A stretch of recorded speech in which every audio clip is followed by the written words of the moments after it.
Souvent citée comme la plus belle entreprise du Maroc, l'OCP ne l'a pas toujours été. Jusqu'en 2006, l'entreprise n'avait encore jamais rendu public ses comptes. Elle se cachait derrière une façade de leader mondial, pas en production, mais en exportation. La réalité économique était beaucoup plus sombre. Son déficit représentait 52% du chiffre d'affaires, les fonds propres étaient négatifs de 1,6 milliard de dollars et l'autofinancement déficitaire de 1,1 milliard de dollars. Face à cette situation, le roi du Maroc a nommé Mostafa Terrab en tant que nouveau président de l'OCP, avec pour mission le redressement de ce fleuron national, un homme qui a durablement métamorphosé cette entreprise pour en faire un succès mondial. Il a fallu réveiller un ours en hibernation. Le nouveau président s'est entouré d'une équipe de managers de choc pour mener le réveil tambour battant. Il a fait souffler le vent de l'ambition, révolutionnant les méthodes et les structures, lançant un programme d'investissement d'une ampleur inédite et modifiant en profondeur la culture de l'entreprise, autrefois figée, centralisée et hiérarchique. Dans les 3 ans suivant la nomination du nouveau président, l'OCP a versé 760 millions de dollars à l'État marocain en dividendes, les fonds propres et l'autofinancement vont redevenir largement positifs. La transformation de l'entreprise a été profonde et réelle. L'OCP est née en 1920, dotée d'un statut d'office public et gérée comme une administration publique. Son fonctionnement était simple, elle suivait un plan quinquennal, ajustant la production à la demande. Le tout avec une méconnaissance profonde des dynamiques du secteur et avec un outil industriel totalement obsolète. Il s'est trouvé une période durant laquelle le Premier ministre était également directeur général d'OCP. En cas de besoin, l'État pouvait faire appel à cette administration publique pour mener une action qui ne relevait pas forcément de son objet social. Ou à l'inverse, l'État pouvait à tout moment intervenir pour cesser quelque chose qu'il n'approuvait pas. Par le passé, les entreprises publiques n'avaient pas comme vertu première la transparence. Elles étaient des arsenaux de l'État, indistinctes de lui, dont la stratégie n'était fondée, dans le cas d'OCP, que sur le volume de production. En résumé, l'OCP n'était pas une entreprise dans le vrai sens du terme, mais une simple administration publique, sous-performante, noyée dans sa bureaucratie et évoluant dans un marché très peu exigeant. La stabilité du prix des phosphates à partir de 1980 n'a pas aidé. L'État n'a pas jugé bon investir dans un secteur stagnant, ce qui a résulté en un sous-investissement chronique dans l'appareil productif. Il a donc fallu inverser le cours de l'histoire et la nomination de M. Terrab a été la première brique. Ingénieur de l'école des ponts et chaussées et docteur en recherche opérationnelle du prestigieux MIT américain, Mostafa Terrab a commencé sa carrière aux États-Unis, a été professeur au MIT, avant de revenir au Maroc, en charge de la régulation des télécommunications. Il y a réussi une chose extraordinaire. Alors que l'on pensait ne pouvoir vendre la licence GSM que 40 millions de dollars, il a réalisé cette transaction pour 1 milliard de dollars. La légitimité qu'il a conquise dans cette opération est importante.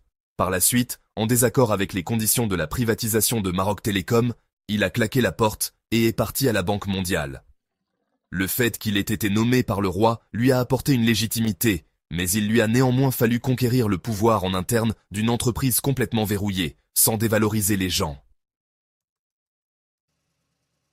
Généralement, lorsqu'on souhaite transformer une entreprise rigide et déficitaire en une société profitable, cela passe soit par une fusion-acquisition, soit par une réorganisation lourde, accompagnée de licenciements. Dans le cas d'OCP, ce redressement s'est accompagné d'une croissance des effectifs et, simultanément, d'un accroissement plus que significatif de la rémunération des salariés. Premier élément de sa méthode. Renouer avec l'histoire.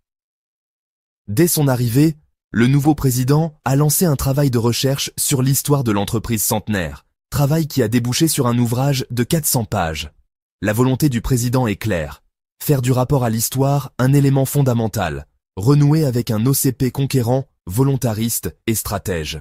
Il refusait la politique de table rase, tout en affirmant la nécessité d'une rupture radicale. Le second élément est structurel. Avant d'envisager une nouvelle ambition industrielle, M. Terrab s'est attaqué au plus gros obstacle structurel. La caisse interne de retraite. Elle représentait la grande part du déficit de 52% du chiffre d'affaires et fonctionnait aussi en trésorerie pour l'entreprise. Pour sortir cette aberration du giron de l'OCP, le président a élaboré un montage financier faisant intervenir des investisseurs, ce qui a nécessité le passage de cette administration d'État au statut de société anonyme. D'une pierre deux coups, il s'est débarrassé d'un boulet handicapant l'action de l'entreprise, tout en transformant cette administration étatique en une vraie entreprise selon la norme internationale de société anonyme. C'était tout autant un moyen qu'une finalité. Mais la révolution ne s'est pas limitée au statut, et à relater l'histoire, le changement de stratégie a été radical et complet. Il a lancé un programme d'investissement massif, changé en profondeur la culture et les processus, et imposé le passage d'une logique de chiffre d'affaires à une logique de marge. Le troisième élément consistait en une nouvelle stratégie industrielle. Elle a été construite sur l'analyse stratégique des consultants et une expression experte issue du terrain. Monsieur Terrab tenait à associer les équipes internes dans la nouvelle ambition de l'entreprise. La nouvelle stratégie industrielle s'est articulée en plusieurs axes. Tout d'abord, un investissement dans l'appareil productif et industriel de 11 milliards de dollars jusqu'en 2020. Du jamais vu dans l'histoire industrielle marocaine. Il mène une stratégie de capacité, doublant la production minière et triplant la production chimique à l'horizon 2020, et une stratégie de réduction des coûts de production à moins de 10 dollars la tonne. En parallèle, l'OCP s'est engagé dans l'amélioration de la performance industrielle des capacités existantes. À Jorf Lasfar par exemple, le centre de fabrication des engrais a doublé sa production, uniquement par des gains de productivité, pour atteindre, en 2010, les 4 millions de tonnes. Le troisième axe de la stratégie industrielle est la flexibilité. Avec un marché devenu extrêmement instable et volatile, il était impératif de répondre rapidement aux changements de la demande en proposant une offre à des volumes, prix et qualités différentes. Pour réussir cette transformation, il fallait aussi investir dans le savoir et le savoir-faire des équipes. L'entreprise s'est entourée de consultants de haut niveau, a investi dans des think tanks internationaux, dans la création d'un International Advisory Board ou encore en nouant des partenariats, par exemple Jacobs Engineering, une filiale commune OCP Jacobs pour accompagner ces projets, mais aussi pour capter et démultiplier le savoir et le savoir-faire en ingénierie. Il fallait aussi attaquer les reliques de l'ancien monde. 2 mutations organisationnelles ont été poursuivies. La première est la décentralisation du management et le renforcement des fonctions centrales des métiers. Mine, chimie, commercial. En 2006, pour 17 000 salariés, 1400 avaient un bureau au siège. En 2 mois, les effectifs du siège ont été réduits à 300 personnes. Auparavant, les directeurs de site étaient des exécutants. Des factures de 2000 dollars devaient par exemple être validées par le président. Depuis la décentralisation, les directeurs de site sont devenus de vrais patrons. Les rapports au statut et à la hiérarchie ont été radicalement bouleversés. L'OCP a également poursuivi une transformation opérationnelle, un chantier portant sur les modes opératoires et le travail effectif sur le terrain, à travers des ateliers regroupant ingénieurs et opérateurs à qui on a demandé d'exposer leurs pratiques. Lorsque le président était venu participer à l'un de ces ateliers, les gens étaient intimidés. Il a demandé à un opérateur de présenter les étapes de maintenance d'une pompe et de le faire en arabe. L'opérateur a été très ému. Le président venait de briser un vieil usage où seul l'ingénieur faisait ce genre de présentation. Et bien sûr, en français, ce qui excluait de fait les opérateurs. Tout ça, ce sont des changements concrets dans la vie du terrain. La réorganisation et valorisation des ressources humaines était redevenue une nécessité. Monsieur Terrab a fait remettre en cause tous les processus RH. D'un système hyper bureaucratique, l'entreprise a basculé vers un système marqué par la méritocratie, en transformant en priorité les pratiques d'évaluation, de rémunération et de promotion. Il fallait aussi remettre les équipes de production au cœur de l'entreprise. C'est une autre mutation qui a touché le cœur de l'entreprise. Les transformations devaient remettre la production à l'honneur. Par exemple, les consultants étaient intégrés dans des équipes mixtes avec des ingénieurs de terrain. Ce travail a d'ailleurs révélé l'état dégradé de la situation, les opportunités et l'extraordinaire complexité du système de production. La position du management a alors été de dire « De cette complexité, nous ferons un atout compétitif ». Cette ambition formulée en 2007 était évidemment très en décalage par rapport à la réalité de l'entreprise, incapable de la réaliser. Ça aurait pu rester une utopie si l'entreprise n'avait pas eu la volonté profonde de se transformer et n'avait pas mis en place un processus d'acquisition de capacités nouvelles. Remettre la production au cœur de l'entreprise a été crucial. Comme très souvent, au Maroc ou ailleurs, la production était un secteur dévalorisé, les commerciaux et les financiers étant les seigneurs de l'entreprise.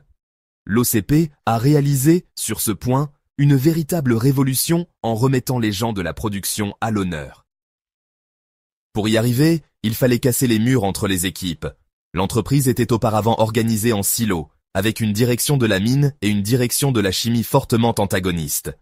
Une nouvelle direction industrielle unique a été créée, avec un pilotage commun des activités, une véritable révolution. Les décisions fondamentales pour l'entreprise ne se prennent plus, ni au niveau du commercial, ni à celui de la production, mais au sein de cette nouvelle structure qui joue un rôle d'arbitre entre les différentes approches. Cette métamorphose a été traduite par une amélioration nette de l'efficacité des investissements. Avant 2006, la capacité à réaliser effectivement les quelques faibles investissements programmés était de seulement 24%. Après la transformation, ce taux est passé à 96%. Cette transformation n'a pas fait que des heureux. La bascule de l'OCP dans une logique de marge l'amène à revoir l'ensemble de ses contrats commerciaux. L'élaboration par exemple d'un projet de pipeline a permis une forte réduction des coûts de transport, mais a causé une baisse significative du chiffre d'affaires de l'ONCF, une victime collatérale. La construction de ce pipeline, reliant les sites de production aux sites de transformation en utilisant la gravité, est un véritable saut technologique. Le transport du phosphate par train a été abandonné au profit de ce transport en continu du minerai, ce qui représente une économie considérable, non seulement de coûts, mais aussi d'énergie et de consommation d'eau. Aujourd'hui, l'OCP est la plus grande entreprise du pays, avec un chiffre d'affaires de 15 milliards de dollars, un vrai groupe diversifié et mondialisé. La transformation révolutionnaire déclenchée par Mostafa Terrab n'est pas finie. Le groupe s'est lancé dans d'autres projets d'expansion en rachetant des entreprises à l'international et en se lançant dans de nouveaux domaines, comme l'éducation avec l'université UM6P et les écoles informatiques, le dessalement d'eau, le domaine des batteries électriques, l'hôtellerie, la production d'hydrogène, d'ammoniac et d'autres leviers de croissance. L'histoire de ce groupe centenaire ne fait que commencer.